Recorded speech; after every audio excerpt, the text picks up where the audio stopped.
खैरपुर मजदूर दोस्त यूनियन ऐं ड्रेनेज डिवीज़न रानीपुर जे सदर फ़कीर सईद हुसैन महेसर अल्ताफ़ रहमान मेमन जिन पर खैरपुर फलपोटा हाउस लुकमान पहुंची डॉक्टर प्यारो खान फुलपोटो के पाकिस्तान मुस्लिम लीग फंक्शनल लेबर विंग सूबाई सिंध जो सदर मुक़रर थियण ते मुबारकबाद पेश कई।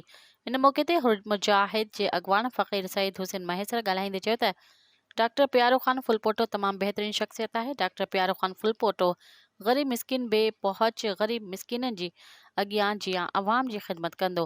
इन मौके ते डॉक्टर प्यारो खान फुलपोटो ॻाल्हाईंदे चयो त पाकिस्तान मुस्लिम लीग फंक्शनल जे अगवाननि जो आऊं तमाम तौराइतो आहियां जिन मूंखे सूबाई सिंध जो सदर मुक़रर कयो। इंशाअल्लाह ॾिनल ज़िम्मेवारी सुठे नमूने निभाईंदुसि। मज़ीद ख़बरनि ऐं तफ़सीलात लाइ विज़िट कयो असांजी वेबसाइट www.awamiNewsHD.com ऐं ॾिसंदा रहो अवामी न्यूज़ HD।